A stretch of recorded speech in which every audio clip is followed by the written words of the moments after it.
Dani, deu tempo de tomar café? Já tá acordado faz tempo? Como é que tá? Nossa, muito tempo. Eu dou aula online, né, de manhã, então eu já adiantei minhas atividades aí para enviar para os alunos, então acordei bem cedo hoje para poder estar aqui com você. Ai, que bom, e que bom que deu certo. Fiquei bem feliz, viu? Sei que você também sempre fala sobre o tema e como é da área também é bem legal a gente trocar figurinhas sobre isso, né?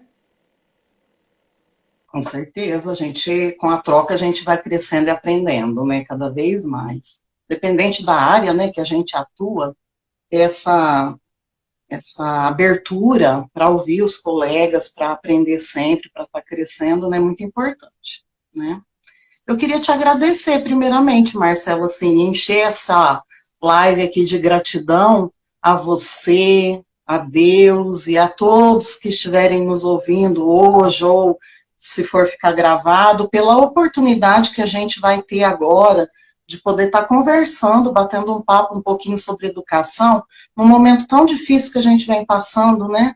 A gente acorda de manhã, liga a TV, só essas notícias e às vezes a gente se sente um pouco deprimido, né? Poxa vida, olha, né, tanta gente passando por tanto sofrimento, mas a gente está podendo falar também, tendo essa oportunidade de estar aqui discutindo um tema muito importante também, né? Que a gente precisa tocar a vida da melhor forma possível para poder sempre estar evoluindo e ajudando uns aos outros, né? Então, só queria começar com esse sentimento de gratidão por poder estar aqui com vocês hoje. Tá? Muito obrigada mesmo pela oportunidade. Amém, que palavras lindas. E tão gostoso a gente começar o dia agradecendo e ouvindo palavras assim, né? Porque realmente, às vezes a gente está naquela loucura da agenda e vai cumprindo compromisso, compromisso e produtividade a todo custo. E o mais importante não pode ficar para trás, né? Que é justamente esse sentimento de gratidão pela vida, pela saúde, pela oportunidade sim da gente estar aqui abençoando outras vidas e ajudando mais famílias e mais pessoas. E tão gostoso, né? Numa terça-feira, Exatamente. a gente aqui trocando essas ideias assim tão pertinentes. Legal. Eu falo de Curitiba, acho que a maioria de vocês já sabe. E Dani, você fala de São Paulo, certo? Isso, interior de São Paulo. A minha cidade é uma cidade relativamente pequena, mas é próxima a Ribeirão Preto, que é uma cidade, um centro maior, né? Então, eu falo de Orlândia, interior de São Paulo. Legal. Tá? Sou professora há 21 anos, já passei por todas as áreas da educação que você possa imaginar, sala de aula, gestão pedagógica de adolescentes, de crianças, direção e assessoria em secretaria de ensino. Trabalhei também já com produção de material didático, inclusive estou realizando esse trabalho agora, então, assim, passei por todas as áreas, esses 21 anos, assim, eu tenho vários cursos também, que eu não vou ficar falando aqui, que nem interessa, mas a experiência desses 21 anos é que é, traz realização de verdade, né, essa experiência que esse tempo todo de convívio com todas as esferas da área me trouxe, né, um aprendizado muito grande, porque eu fui mãe antes de ser professora, então eu me identifico demais com tudo que você fala, inclusive fui para a área de educação por ver que não estava dando certo a educação com o meu primeiro filho. Então eu cometia todos esses erros que você sabiamente vem colocando, vem ajudando tantas mães, e aí eu pensei, deixa eu estudar um pouquinho sobre isso, porque não tá, alguma coisa está errada, né? E aí que eu fui estudar e me tornei professora, porque me encantei por isso, né? Então, meu filho, coitado, sofreu bastante o primeiro, né? Foi, se a gente tivesse a Marcela desde o início, né, do nosso, quando a gente tem filhos, né, então por isso que eu até brinco com a Marcela e nas lives eu coloco, né, ai, tinha que ter muitas Marcelas, porque a gente, ser mãe é muito complicado, não tem manual de instruções, né, e a gente erra muito, mas sempre tentando acertar. E o conteúdo que você traz ajuda demais. E quando eu te vi numa live, te vi através de outra pessoa que você estava participando da live, me identifiquei demais com o seu conteúdo, porque é sobre isso que eu passei a falar também, depois da minha própria experiência pessoal. Então por isso que eu estou aqui hoje aqui com você. Eu passei a te seguir e gosto muito do seu conteúdo e compartilho mesmo, porque eu penso que todo mundo precisa ter acesso a essas informações, né? Ah, que gostoso ouvir isso, Dani. Ó, é recíproco, viu? Eu ia perguntar bem para você começar a falar sobre a tua trajetória, sobre a tua profissão, tua experiência de vida. Eu fico feliz de saber que eu consigo ajudar, mas eu sempre digo que eu sou só um canal. A partir do que eu falo, tem gente que vai colocar em prática e tem gente que não. E aí depende de cada um de nós, né? É uma frase que já está meio batida, mas ela é sempre válida. A mudança é uma porta que a gente tem que abrir por dentro. Então, quando a gente sente que quer mudar, sente que está preparado e coloca tudo isso em prática, faz uma bela diferença, sim. Que legal de Exatamente. ter com você e saber que você tem aí pelo menos esses 21 anos de experiência na tua carreira educacional, mais o teu tempo integral de mãe, né? Que a gente sabe que Exatamente. para isso também, sem sombra de dúvida. E aí, Dani, perguntar, ó, depois desse tempo todo que você tem de experiência de carreira, há mais de um ano a gente tem vivido uma pandemia. Você, nesses anos todos, já tinha vivido algo parecido? O que tem sido mais difícil por conta dessa quarentena? Nossa, é bem complicado mesmo, né? A gente se vê numa mudança e ninguém foi preparado para trabalhar dentro dessas condições, né? O digital já estava vindo com força na educação, através da BNCC, que é o novo documento que rege a educação, a Base Nacional Comum Curricular. Incluía o digital na vida do aluno, o professor trazendo isso, né? Mas nós não tivemos formação para isso, para lidar com isso, veio de repente, o professor teve que se reinventar e as famílias também, enfrentando uma série de dificuldades. As maiores dificuldades que eu vejo é assim, conseguir manter um diálogo com a família, porque eu trabalho com escola pública. Então, escola pública, a realidade é diferente de uma escola particular, onde a gente sabe que todos os alunos vão ter acesso aos recursos, aos meios digitais. É difícil, sim, porque é toda uma mudança de vida. Eu digo que não é nem de rotina só, é uma mudança de vida mesmo, tanto para os alunos, para os pais, para as escolas, né? Então, já é difícil quando se existem as ferramentas e condições para isso. Mas no ensino público o maior desafio foi esse mesmo, é conseguir manter o contato e o diálogo com as famílias.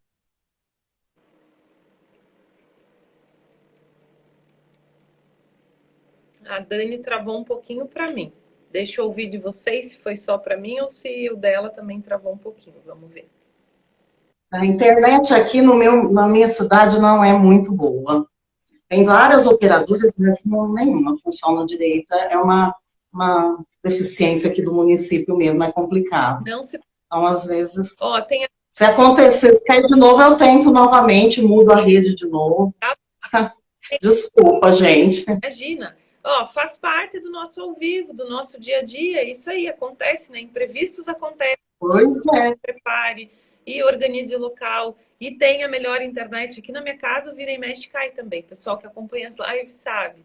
E tem a ver com o que a gente estava falando, Se a gente Exatamente. reclama, entre aspas, assim, de um sinal que cai, da conexão que está ruim, quem dirá os alunos de rede pública? Me conta, como que você faz? Como que tem acontecido? Exatamente. Então, a gente tem que respeitar muito a realidade de cada um, né?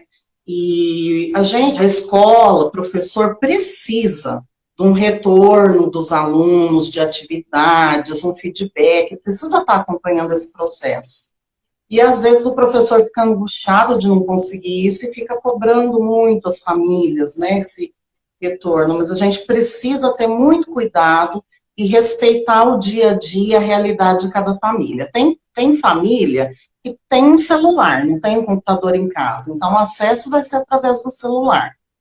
E o pai e a mãe trabalham o dia todo, então ele vai ter acesso somente depois do horário Então, a gente optou por aqui, pelo menos a minha escola ali, através do grupo do WhatsApp, a gente manda o conteúdo, manda vídeos, eu gravo os vídeos de aulas, publico no YouTube, mando o link, e a gente fica disponível para atendimento ali, individual de cada aluno, é um grupo fechado, somente a gente manda o conteúdo, manda as orientações, manda as explicações todas, porém, aquele aluno que não tem acesso de forma alguma, a gente precisa atendê-lo também de alguma forma. Então, aí vem a questão do material impresso, né? A gente oferece também, os pais buscam na escola, dependendo da situação que está de pandemia, uma vez por semana, busca, entrega, a gente faz a correção, manda um bilhetinho de volta, orientando o que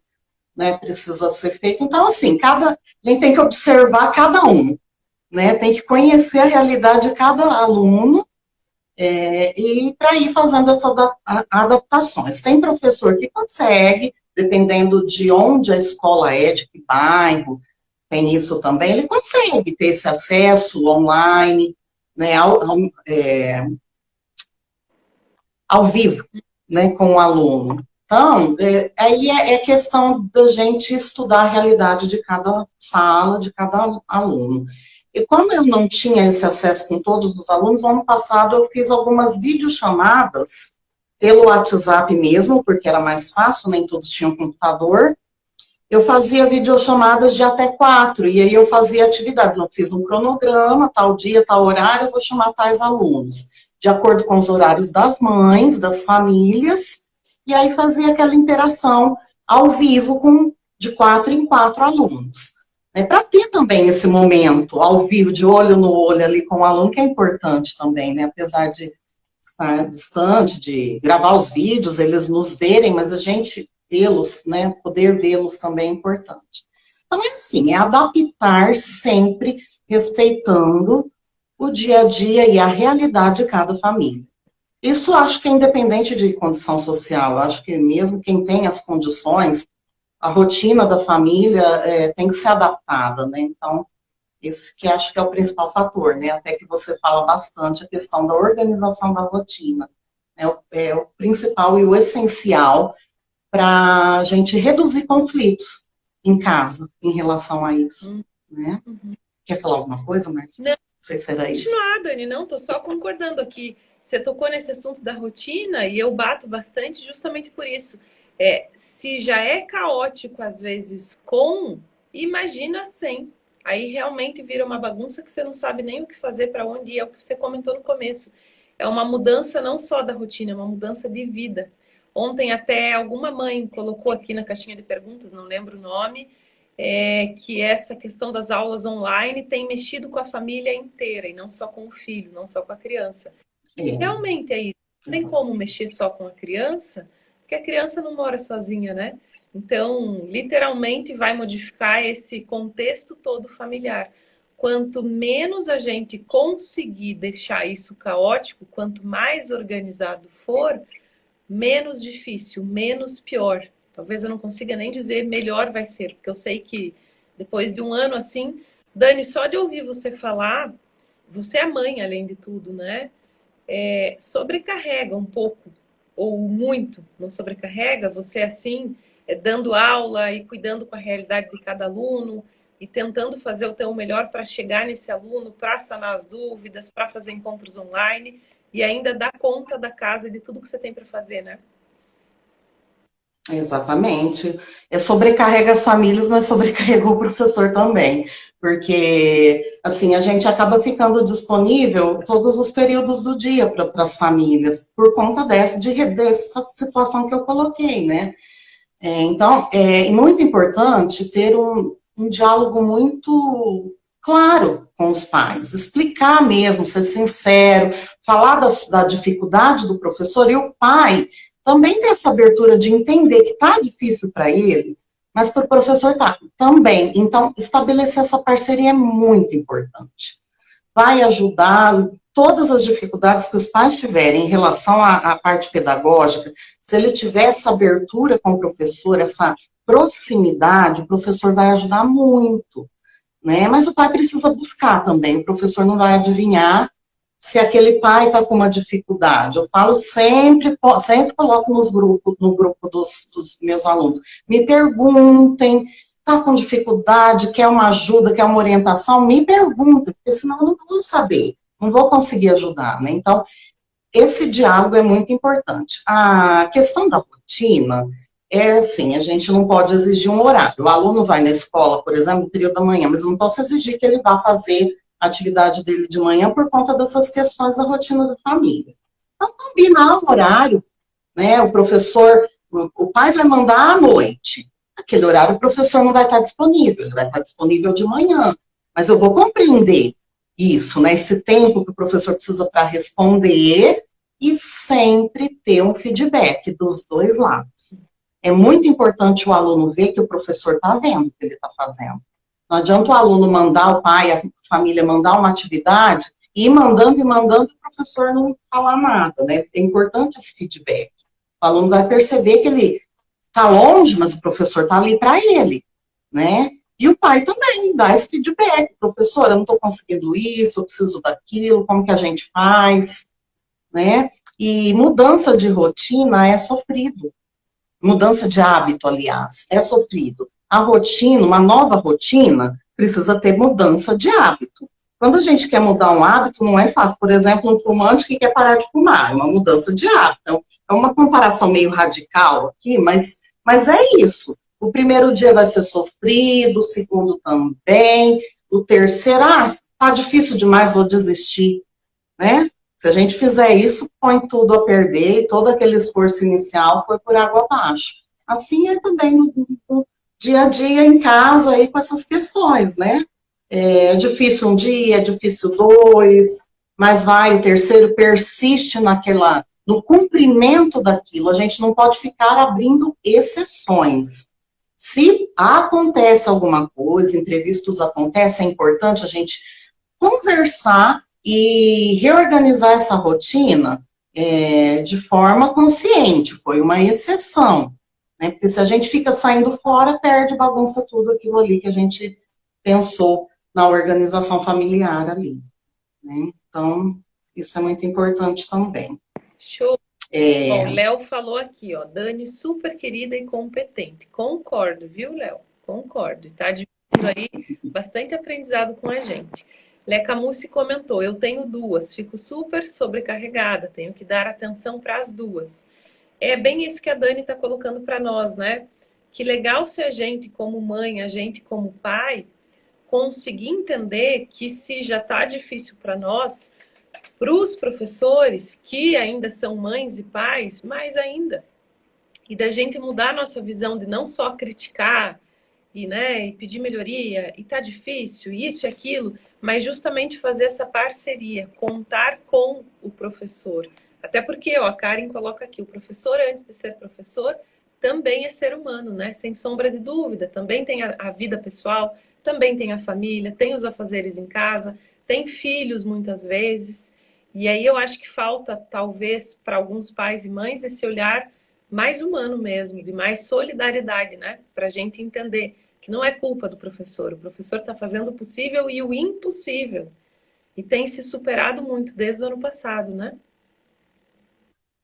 Então, eu até coloquei isso, não é nem assim, não é uma defesa dos professores, não é nem nesse sentido, é porque quando a gente caminha junto, é mais fácil, é mais leve para os dois lados. Então, se a mãe, o pai ali está sofrendo com aquele dia a dia, não sabe o que fazer, não sabe como intervir ali, eu acho que os pais sofrem muito por isso também, não saber como ajudar, né? Não é nem a questão da rotina, a questão da rotina a gente fala sempre, todo mundo já sabe que tem que estar ali o horário para tudo, tem que contemplar o momento do estudo, o momento do lazer, o momento em família, o momento, né? Então, todo mundo meio que já sabe, né? Mas é importante nisso. Ai, perdi o que eu ia falar, Marcelo. O que os pais não têm na hora de ajudar os filhos? Que você falou que a rotina eles sabem, mas o que falta que eles não sabem? Isso, exatamente. Então, às vezes, a questão da rotina não é o que mais angustia também, mas não é o que mais angustia, mas é a questão do saber como ajudar essa criança. Os pais não têm obrigação de saber ensinar. Você até colocou ontem da questão da alfabetização, que acho que alguma mãe te perguntou, né? Realmente é a fase mais complicada, gente, para estar nesse período remoto. Né? Uma fase, quem está nessa etapa realmente é mais complicado. E os pais ficam tão ansiosos com esse momento, em ver o filho, de repente, lendo, né, que às vezes, no tentar ajudar, acaba atropelando pedagógicas que pode prejudicar depois. Né? Então, eu acredito que essa questão é que vem angustiando mais. Né? Como ajudar? O que fazer para eu ajudar? Né? E, nesse sentido, assim, eu coloco que é muito, muito importante as famílias terem cuidado com a expectativa que tem e com os excessos. Tá? Tem muita gente ansiosa aí, não quer que o filho perca o ano, quer que o filho aprenda e vai. Além do conteúdo que o professor passa, ainda fica arrumando 1001 atividades, 1001 coisas para que o filho faça, e aquilo ali, em vez de ajudar, vai sobrecarregar essa criança e, de repente, vai estar passando por cima de etapas importantes.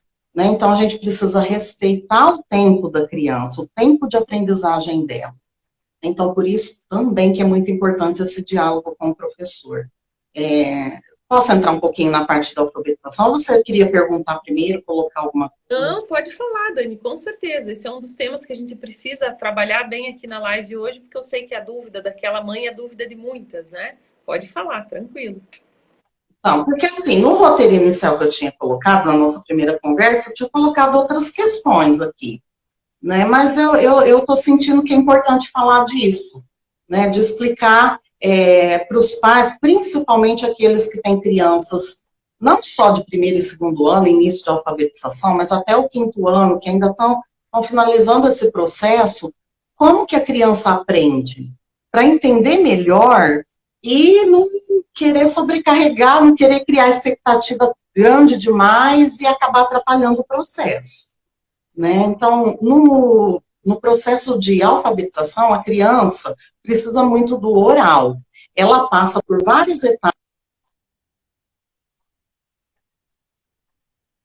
É importantíssimo ela compreender que a escrita, aquilo que vai no papel, é resultado daquilo que a gente fala, do som, essa relação. Então, às vezes, é muito mais valioso as famílias trabalharem incentivarem nessa parte de alfabetização, não com atividades a mais, mas trabalhando oralmente com essa criança, a oralidade, né? A criança nessa etapa, ela já passou daquela fase do eu, né? Do egocentrismo, mas ela ainda tem isso, esses resquícios do eu. Ela está começando a entender que o mundo não gira só em torno dela, mas ela se coloca ali como essencial naquele mundo, né? Então, ela está começando a se identificar nas relações, nos meios, ela dentro da família, ela dentro da turminha da sala de aula, ela com os priminhos, ela com o professor, né? Ela começa a entender isso. Então, é importante a gente identificar aquilo que faz parte do mundo dela para aproveitar disso no processo de alfabetização. Então, não é à toa que os professores nessa fase começam com o nome da criança, que é mais individual do que o próprio nome da criança, faz mais sentido para ela o próprio nome. Então, a gente começa, geralmente, trabalhando o nome da criança e as relações do nome dela, faz a listagem dos nomes dos amigos, nome das pessoas da família, e através disso vai trabalhando a relação de som, da letra do seu nome com a letra do pai, da mãe, do amiguinho, se é igual, se é diferente, que som que produz. Por exemplo, Diego e Douglas. Tem dois nomes que iniciam com a mesma letra, mas olha o som. Diego, Douglas, o início é igual, mas é tudo igual? Então, né, esses questionamentos que vão despertando na criança, essa relação som e letra. Né? Então, é isso, a questão de trabalhar a oralidade. Então, existem muitas atividades lúdicas que ajudam, brincando, no dia a dia, em casa, em família. Mas a criança acaba percebendo que ela está fazendo aquilo ali, mas ela é para aprender também, porque ela observa o tipo de atividade, né? Um quebra-cabeça que tem palavras, que é para formar palavras, um bingo, alguma coisa que está sempre envolvido, né? Então, a leitura é essencial nesse processo. Então, para as famílias, a dica que eu dou, não que não deva e não possa trabalhar essas atividades lúdicas, eu sou a favor e tem sim, porque a criança gosta, ela se diverte e aprende. Mas valorizar muito mais as questões de leitura.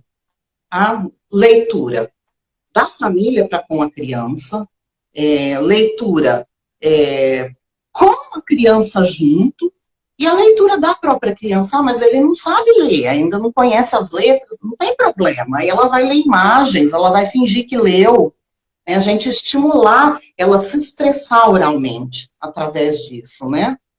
E deixa eu ver o que mais que eu tinha pensado. Eu posso passear um pouquinho aqui sobre as etapas da escrita, da aquisição de escrita. Eu acho importante. Mas... Dani, pode, porque eu acho que tem a ver justamente com isso que você está colocando. Na maioria dos casos, os pais têm uma expectativa muito alta. E aí fazem a comparação. Mas o amiguinho que está na mesma sala já está denunciado e o meu filho ainda não consegue. Tem alguma coisa de errado com ele, né? E a Karen... Isso. E aí os pais já querem, usando aquele exemplo do Diego e do Douglas, né, já querem ensinar o alfabeto inteiro do D. E vai nessa ânsia e vai atropelando o processo, atropelando fase justamente, né? Exato. Eu fui dar uma olhadinha nos comentários, mas ainda não sei ficar fazendo as duas coisas. Então, quando eu estou com turma de alfabetização, na primeira reunião de pais, isso que eu vou explicar aqui, eu passo explicando na lousa para os pais, que eu acho muito importante, os pais entenderem como que o cérebro da criança vai funcionando nessas etapas de aquisição desse conhecimento em leitura e escrita. Então, a criança ela começa, se os pais que estão aí presentes observar, ela começa rabiscando. Nossa, mas ela não sabe nada, ela só rabisca. Não, ela sabe. Ela já entendeu que para escrever ela precisa representar de alguma forma, no papel ali. Então, já é um primeiro passo. Essa etapa a gente chama de garatuja. Quando a gente não identifica os símbolos da escrita ali, né? Mas tem desenhos, rabiscos. Então, é a primeira etapa, é o primeiro passo, né? Então, ela está aprendendo, sim. A gente não pode falar que a criança não sabe nada. Tomar muito cuidado com isso também, com o que a gente vai comentar perto da criança, né? A gente precisa valorizar cada passinho. Então, essas etapas, gente, funcionam como se fosse uma escadinha, degrauzinho por degrauzinho. O primeiro degrau é essa fase da garatuja. O primeiro a gente identifica como etapa pré-silábica, que a criança começa a perceber que tem relação o som, que tem relação que a gente fala com escrever, com letras. Só que ela não consegue identificar ainda que som, que é qual letra, às vezes nem conhece todas as letras. Aí nessa fase, a maioria, não são todas, mas a maioria costuma usar as letras do nome. Por quê? É o que faz sentido para ela.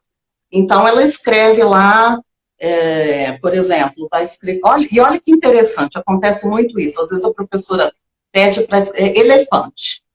Aí a criança, pelo tamanho que ela visualiza na cabeça do animal, ela enche a linha de letra, geralmente do próprio nome, até o final da linha, às vezes até embaixo, porque ela associou o tamanho, o visual, ela ainda não consegue entender essa questão do som. Ela associou o visual à representação que ela tem que fazer ali da palavra. E aí a formiga, ela põe uma letrinha só, né? Porque a formiga é pequenininha.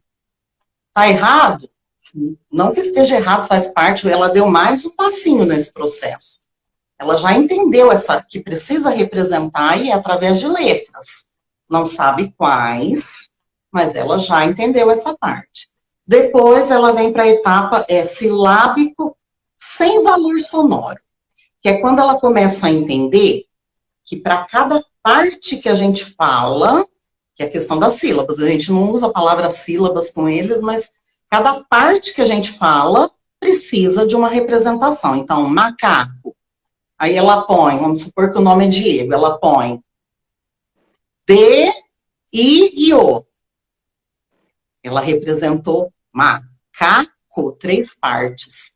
Não tem correspondência sonora nenhuma, mas ela já entendeu que existe uma correspondência sonora, né?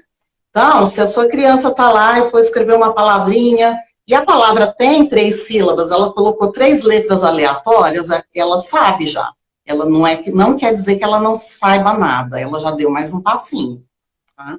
O próximo passo é o silábico com valor. Então, o macaco, ela já vai colocar M, A e O.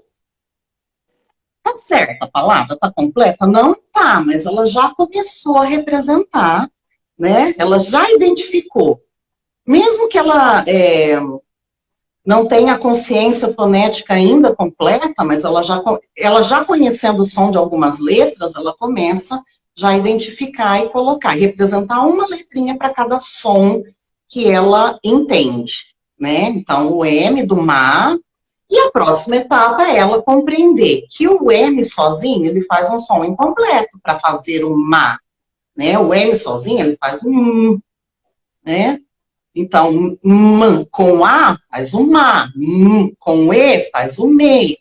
Então, essa questão da consciência de sons vai sendo construída assim aos pouquinhos. Então, na etapa silábico, com valor, ela identificou uma letra para cada som, e a silábico alfabética é quando ela consegue já identificar algumas sílabas completas e outras não, porque ela ainda não sabe o som que cada letra produz, que todas as letras produzem, né? E aí, gente, as mães, às vezes, nessa angústia de ver esse processo, começam a jogar atividades e coisas com boa intenção, mas a criança, a gente não pode exigir dela um conhecimento que ela ainda não está com a maturidade. E, às vezes, a gente angustia essa criança vai achar que ela realmente não sabe e que ela não consegue, e a gente vai aí causar um problema, né? Então, passinho por passinho. A próxima etapa é quando ela já começa a escrever todas as sílabas, porém, nossa língua portuguesa é muito complexa, tem as sílabas com mais de 3 letras, o em, né, que também é mais difícil para eles. Então, essa é a fase alfabética, ela já está praticamente alfabetizada, porém com algumas dificuldades.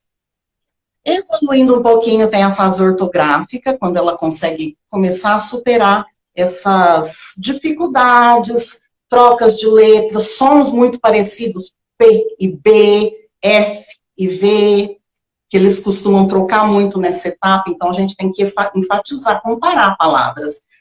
Faca com vaca é muito parecido, mas mostrar para eles a diferença, né? Falar, pedir para eles repetirem, tá? E aí a gente cai numa questão que a gente observa muitos adultos hoje com muita dificuldade de interpretação, de entender uma notícia, de entender tanto, quer seja impressa, quer seja falada, né, essa dificuldade que uma geração inteira vem carregando aí. A gente não sabe, a gente está começando a voltar nessa questão da leitura em voz alta, de tomar a leitura mesmo da criança. E a questão da fluência é muito importante nisso. Porque depois que a criança passa por todas essas etapas, é importante, sim, ela treinar a leitura para ler mais rápido. Não é rápido no sentido de sair atropelando tudo, mas quando a gente lê pausado, nosso cérebro está colocando o foco e a energia na decodificação da palavra. Então, ele não consegue prestar atenção no sentido daquilo.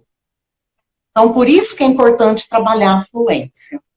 Porque quando a pessoa consegue bater o olho, identificar a palavra e fazer uma leitura mais rápida, sobra, entre aspas, espaço para o cérebro focar no sentido daquela leitura, no enunciado de uma questão de matemática.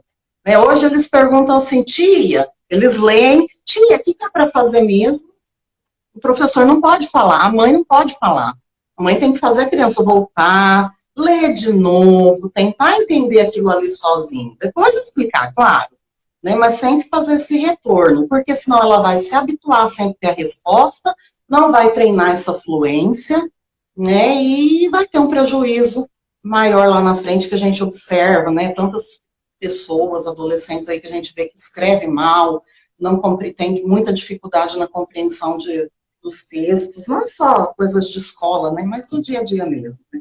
Então, por isso que eu vou finalizar falando da questão de alfabetização, que eu reforço que para as famílias não fiquem tão angustiadas querendo trabalhar muita coisa.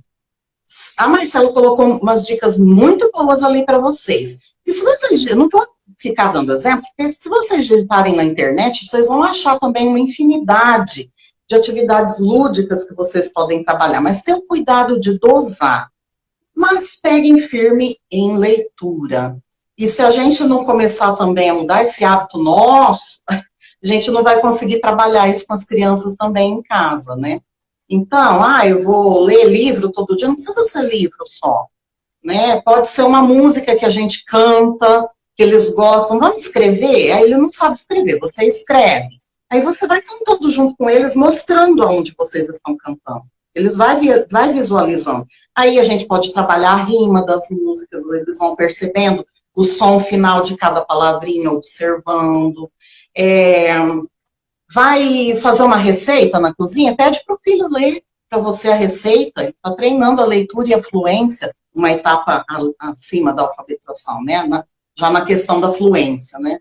Então, assim, é isso que eu queria colocar para vocês, essas questões em relação a essas etapas que as crianças passam, e para vocês não se sentirem tão angustiados com essa fase, né? Porque é passo a passo, é degrau a degrau, e vocês vão estar ajudando muito trabalhando a oralidade, se trabalhar essa questão da oralidade, da leitura, tenha um momento de leitura com eles, se não for possível todos os dias, estabelecendo essa rotina, esse momento, mas também introduzir a leitura nas coisas do dia a dia de uma forma natural, como eles não vão nem perceber e vai estar trabalhando essa questão. E a expressão deles também é muito importante nesse processo. Nossa.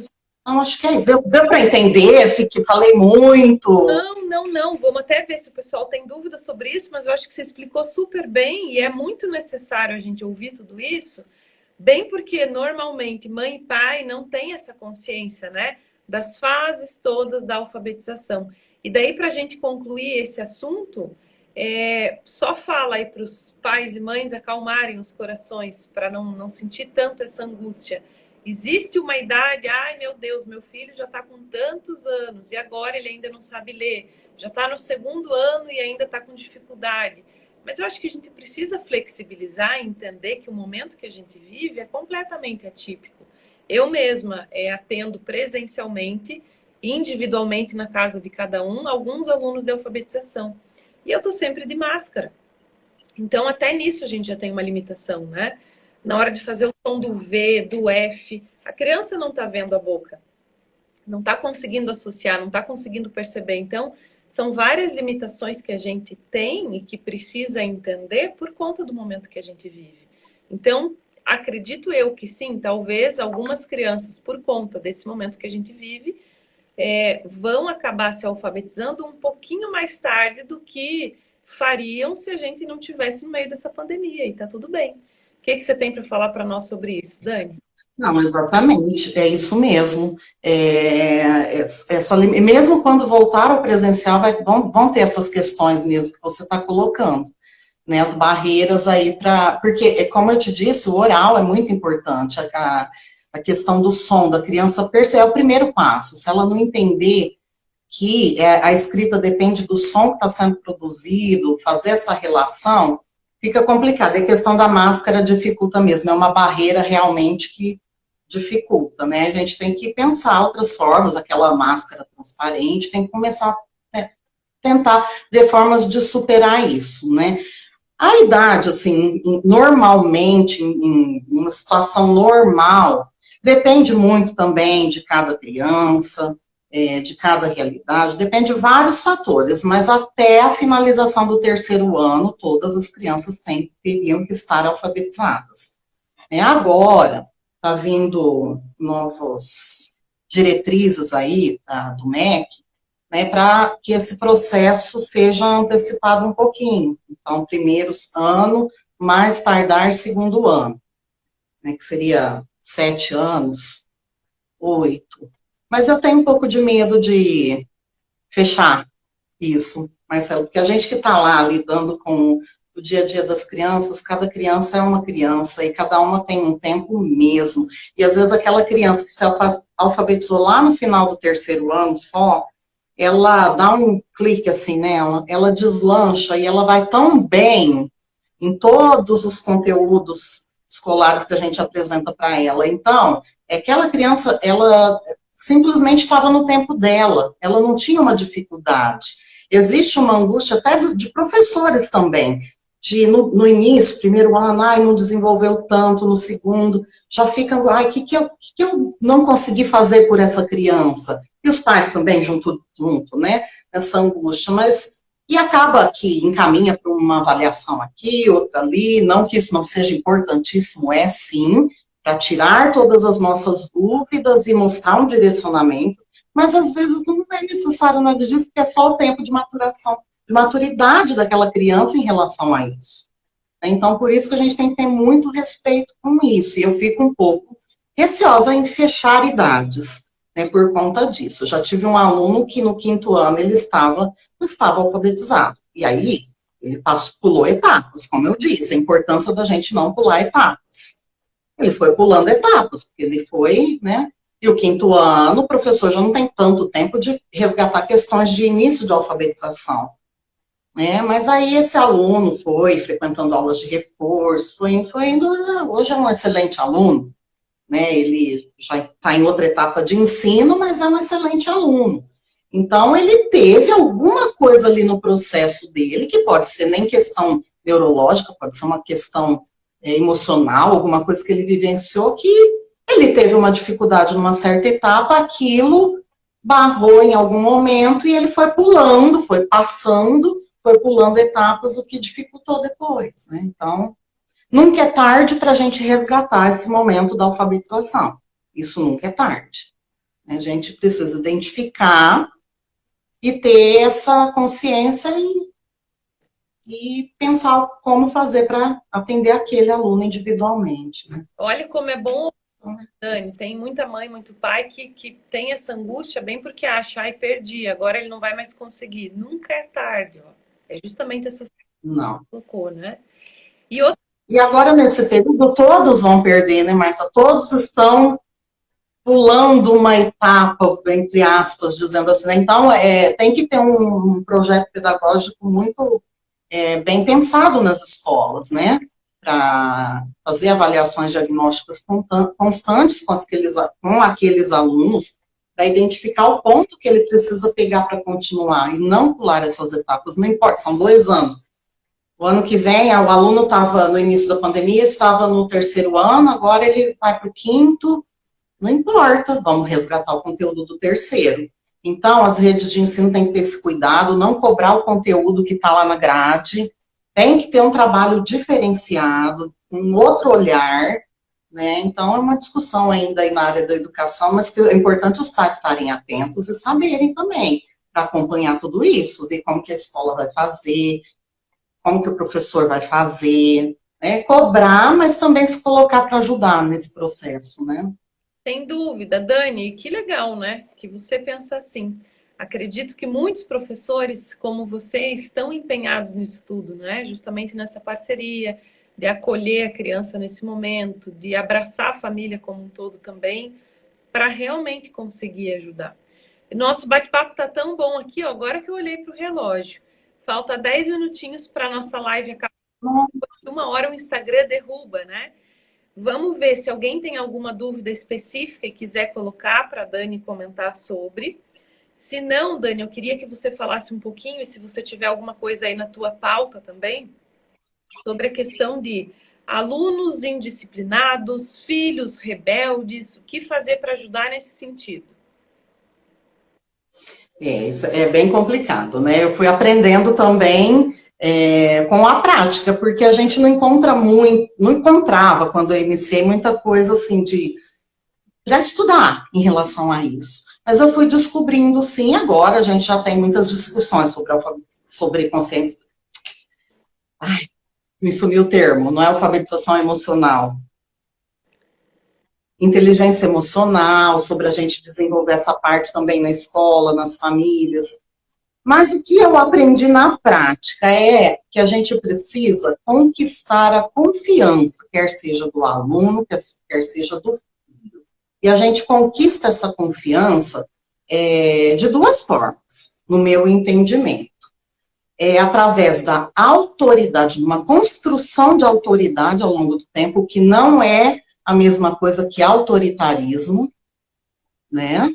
É bem diferente. Eu construo autoridade quando eu mostro para aquele aluno ou para aquele filho que eu estou ali para qualquer dificuldade, para qualquer erro, né? E eu mostrar para ele que eu tenho um motivo para estar naquela condição de pai, de mãe, de professora, que eu sei sim qual é o melhor caminho para ele, mas não mostrar isso de uma forma imposta, né? E mostrando no dia a dia para essa criança. E de outra forma,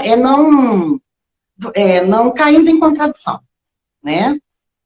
Se a gente combina algo com aquele aluno, com o filho, a gente não pode ficar caindo em contradição e voltando atrás quando a criança faz birra, ou quando a criança brigou com o amigo dentro da sala de aula, e voltando atrás nas regras, nos combinados, nas coisas que ele já sabe que precisa ser daquela forma, né?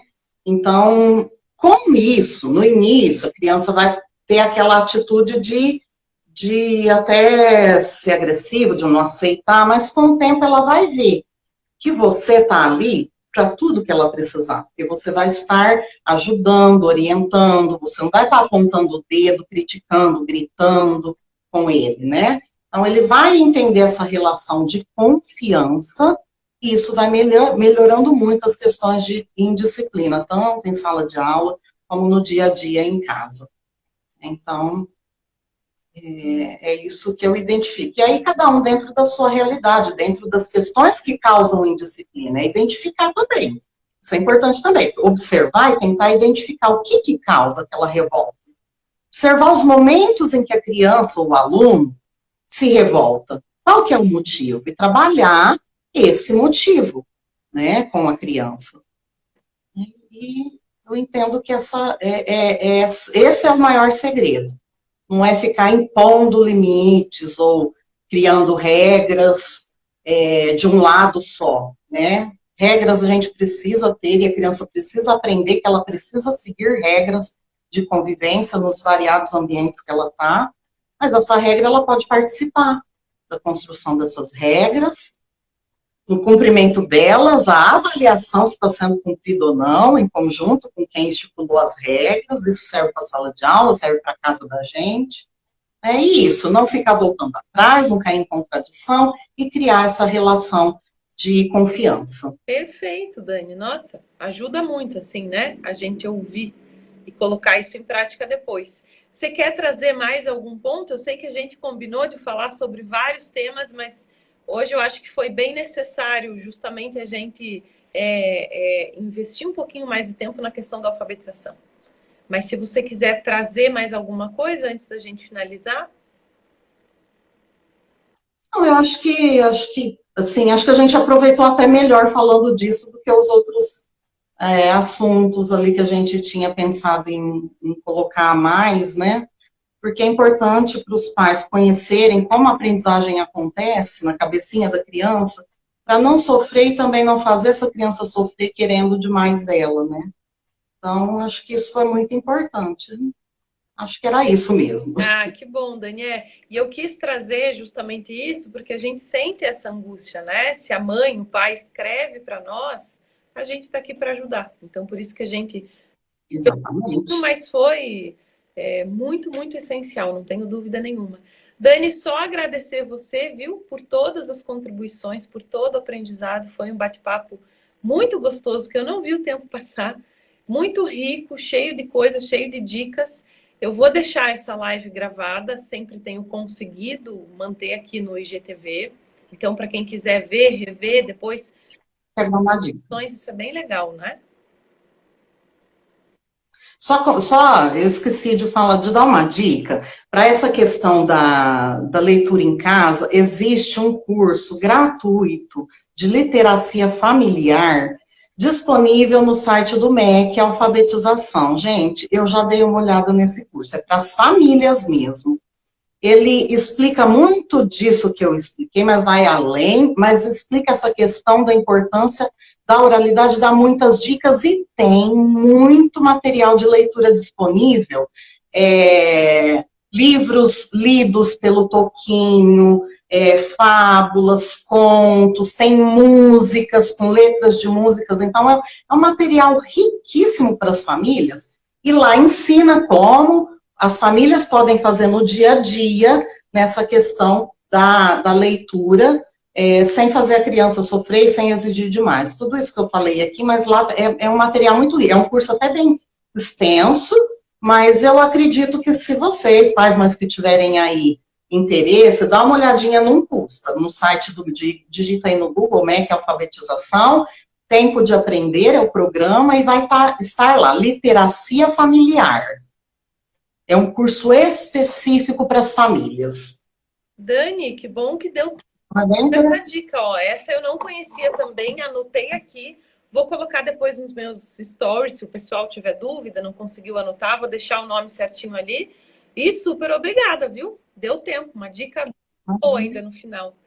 E ó, eu que agradeço. Convido todo o pessoal de novo a assistir a live de quinta-feira. Toda quinta eu faço às 9 horas da noite. E eu acho que vale a pena, Dani, a gente até pensar num próximo bate-papo juntas, viu? Como você tem experiência e essa vivência no teu dia a dia, é conteúdo que não acaba, né? E a gente precisa transbordar justamente para ajudar mais pessoas e mais famílias. Se eu puder ajudar, é para isso que eu me atrevi a fazer um Instagram profissional, para poder ajudar as famílias, ajudar as pessoas, professores, no pouco que eu sei, né? Então, isso faz a gente muito feliz, ver que pôde contribuir com as outras pessoas, né? Então, eu estou muito grata hoje aqui a todos vocês, a Marcela pelo convite, a todo mundo que está aí, que participou aí. Muito obrigada mesmo, de coração. Um beijo para todo mundo. Obrigada, Dani. Beijo para todos. Super obrigada pela participação. Quinta-feira, 9 horas da noite, espero vocês para a live aqui no meu Insta também. Vou deixar esse material que a Dani falou agora nos meus stories. E se tiverem alguma dúvida, a gente continua à disposição. Só escrever para nós no Instagram, tá bom? Beijo, super obrigada. Excelente e abençoada terça-feira a todos.